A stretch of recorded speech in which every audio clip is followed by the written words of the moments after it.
कल आप लोग का रिजल्ट आने वाला है 13 जून को, मतलब मेरा भी आने वाला है क्योंकि मैंने भी एग्ज़ाम दिया हुआ था।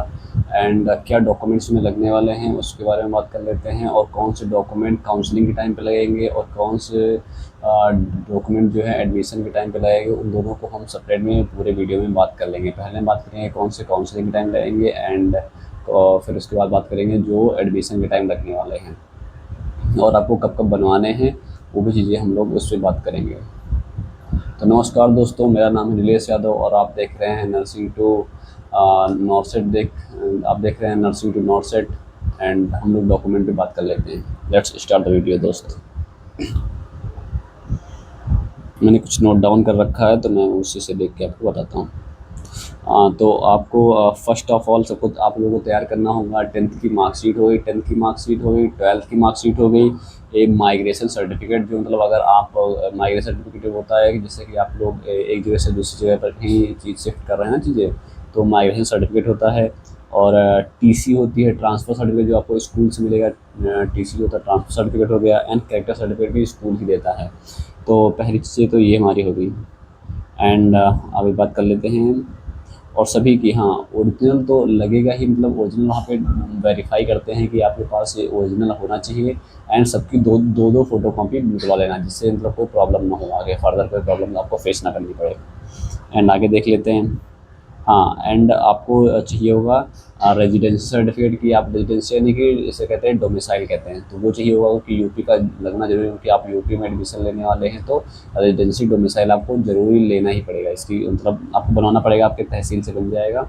एंड कैटेगरी सर्टिफिकेट, आप जैसे ओबीसी हैं, जनरल में हैं तो नहीं लगता है, जनरल वालों के लिए, ओबीसी हैं, एससी हैं, एसटी हैं तो उनके लिए, और ओबीसी के लिए मतलब स्पेशल चीज़ है, डोमिसाइल हो या फिर कैटेगरी आपको 1 अप्रैल से मतलब 2026 से के बाद का ही बना हो, उससे पहले बना होगा तो वो वैलिड नहीं होगा। आप ब्रोशर पढ़ेंगे ना उसका यूपी सीट का, तो उस पर लिखा है, तो आप लोग उचित ध्यान रखिएगा।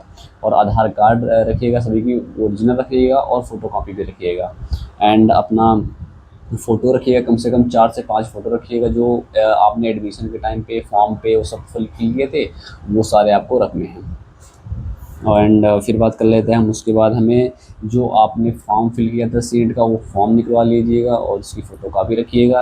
एंड चालान प्रिंट ले लीजिएगा। उससे चालान प्रिंट कुछ नहीं होता है, वो होता है आपने जो फॉर्म की फ़ीस फिल की होगी ना उसकी रिसिप्ट मिली होगी ना आपको, जो डाउनलोड किए होंगे साइट से, यूपी सीट की साइट से, जो एबीपीएम अटल बिहारी वाजपेयी साइट है उससे डाउनलोड किए होंगे। अपना जो पैसे जमा किए थे आपने ऑनलाइन, तो उसका रिसिप्ट निकलवा लीजिएगा। एंड एडमिट कार्ड का फ़ोटो, मतलब एडमिट कार्ड की जो फ़ोटो कॉपी चाहिए होगी। एंड जो रिजल्ट आने वाला है, कल रिजल्ट आएगा, उसको आप फ़ोटो कॉपी निकलवा लीजिएगा। एंड वेरिफिकेशन सीट, आपको एक वेरिफिकेशन सीट फिल करवाई गई होगी जब आपने फॉर्म फिल किया होगा, जिसमें क्या था, फॉक्स रनिंग ऑन जब ऑन द टेबल ऐसे कोई कुछ था, और आपने थंब लगाया होगा एंड फोटो, वो वाली चीज़। एंड फिर बात कर लेते हैं, एडमिट कार्ड हो गया, स्टेट हो गया, वेरिफिकेशन सीट हो गई। एंड हाँ, और वो तो जैसे काउंसलिंग जो रजिस्ट्रेशन स्लिप है एंड अलॉटमेंट लेटर है, जो वो जो फीस रिसिप्ट है वो आपको मिलेगी जब आप काउंसलिंग कराएंगे। काउंसलिंग के लिए आपको 5000 रुपीज़ करने होंगे, और 5000 सिक्योरिटी डिपॉजिट होती है, एंड 500 जो आपको पर काउंसलिंग के राउंड पे देना पड़ता है। तो बाद में आपको 5000 मिल जाएगी, उसकी कोई दिक्कत वाली बात नहीं है। एंड अब हम बात कर, ये चीज़ें ज़रूरत पड़ेंगी काउंसलिंग के टाइम पे, तो ये आपने मतलब ये चीज़ें नोट कर लीजिएगा। आपको जो भी चीज़ बताई जा रही है ये सारी काउंसलिंग के टाइम पे ज़रूरत आप लोगों को पड़ेगी। एंड अब बात करते हैं कि एडमिशन के टाइम पे क्या क्या ज़रूरत पड़ेगी, वो डॉक्यूमेंट कौन से हैं जो एडमिशन के टाइम पे हम लोग को ज़रूरत पड़ने वाले हैं जब कॉलेज में हम लोग जाएंगे। तो सबसे पहला हमारा मेडिकल फिटनेस सर्टिफिकेट जो हो गया, जो हमारे गवर्नमेंट हॉस्टल से बनेगा, जो डिस्ट्रिक्ट का गवर्नमेंट हॉस्टल होता है उससे हमारा मेडिकल फिटनेस बन जाएगा। अब ये बात होती है कि बहुत लोगों को पता नहीं होता है कि मेडिकल फिटनेस वाले में हम लोग का क्या क्या होता है, उसमें क्या क्या जांच होती है। लेकिन उससे प्रॉब्लम नहीं होती, बन जाता है, कहीं कहीं करवाते हैं, कहीं नहीं करवाते हैं। देखो उसमें हाइट होती है, वेट होता है आपका, विज़न, आई विजन होता है। एंड एक हाँ यही होता है, यही सब होता है। और ब्लड ग्रुप, हाँ ब्लड ग्रुप नहीं, मतलब ब्लड की जांच करवाते हैं, तो ये 4 चीज़ें वहाँ पे करवाते हैं। और दूसरा हो गया, अगर गैप एफिडेविट लेना पड़ेगा, इसे गैप सर्टिफिकेट भी कहते हैं। जो बच्चे जिन्होंने ड्रॉप लिया हुआ है, जैसे लाइक किसी ने 2024 में अपना 12th कंप्लीट किया था, 2025 में कंप्लीट किया था, तो उनके लिए 1 साल का 2 साल का गैप सर्टिफिकेट लगता है।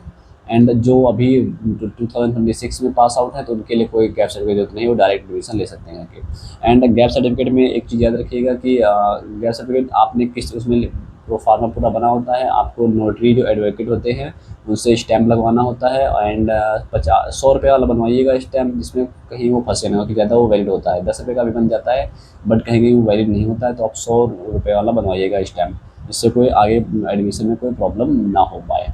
एंड गैप एफिडेविट हो गया। हाँ, उसमें आपको उसमें पूछेगा कि किस लिए आपने ड्रॉप किया था, तो कुछ उल्टा सीधा मत लिखिएगा। आप बोल दीजिएगा कि सीएन की प्रिपरेशन कर रहे थे, उस दौरान मैंने मेरे पे उसमें लिखा होता कि कोई क्राइम नहीं किया है, या मेरा कैरेक्टर मतलब बिल्कुल क्लीन है, कोई दिक्कत वाली बात नहीं है, ऐसी चीज़ें उसमें लिखी होती हैं। फिर एंटी रैगिंग जो सर्टिफिकेट होता है वो बनता है, 2 चीज़ों को बनता है। एक देखो, एक एक एक जो उसमें लिखा होता है कि आप किसी मतलब अपने जूनियर को रैगिंग नहीं करेंगे, इसलिए उसमें लिखी होती है। एक तो खुद स्टूडेंट के लिए बनता है और एक पेरेंट्स के लिए भी बनता है। एंड बॉन्ड, तो बॉन्ड एफिडेविट जो होता है वो कॉलेज टू कॉलेज वेरी करता है, किसी कॉलेज में बॉन्ड सर्टिफिकेट बनता है और किसी कॉलेज में बॉन्ड सर्टिफिकेट नहीं बनता है, तो कॉलेज टू कॉलेज वेरी करता है, तो अपने कॉलेज के अकॉर्डिंग देख लीजिएगा। और अभी ये बात याद रखिएगा कि जो भी मेडिकल फिटनेस है, गैप एफिडेविट है, एंटी रैगिंग है, एंड हमारा जो बॉन्ड एफिडेविट है, तो अभी मत बनवाइएगा, वो आप कॉलेज जब आपको अलॉट हो जाए फिर आप उसको बनवाइएगा, क्योंकि जो मेडिकल फिटनेस सर्टिफिकेट होता है वो 1 से 1.5 वीक का ही शायद उसका वैलिडेशन रहता है। बट आप एक बार कॉलेज जाके चीज़ें बात कर लीजिएगा, क्योंकि किसी किसी कॉलेज में उस वही कॉलेज वाले भी अरेंज करते हैं मेडिकल फिटनेस के लिए, इसलिए आप फालतू का आप जाके अपना टाइम मत बर्बाद कीजिएगा। अपने कॉलेज में पता करिएगा, शायद वहाँ पर आपका मेडिकल फिटनेस कर दें वहाँ पे। एंड गैप तो आपको बनवाना ही पड़ेगा अगर गैप वाले कोई भी है तो। बस आज के लिए इतना ही दोस्तों। एंड यही से आप बनवा लीजिएगा। एंड इसका मैं कमेंट में पिन कर दूंगा जितने भी डॉक्यूमेंट्स हैं। एंड आप लोग ये बनवा लीजिएगा। एंड जो टॉप के कॉलेजेस हैं उनकी मैं बात करने वाला हूँ। एंड उसका वीडियो कल आएगा, जो भी टॉप के कॉलेजेस हैं या प्राइवेट हैं, गवर्नमेंट हैं, और क्या क्या चीज़ें हमको देखनी चाहिए एडमिशन लेने से पहले, उन सब की बात करेंगे। जय हिंद दोस्तों, थैंक यू।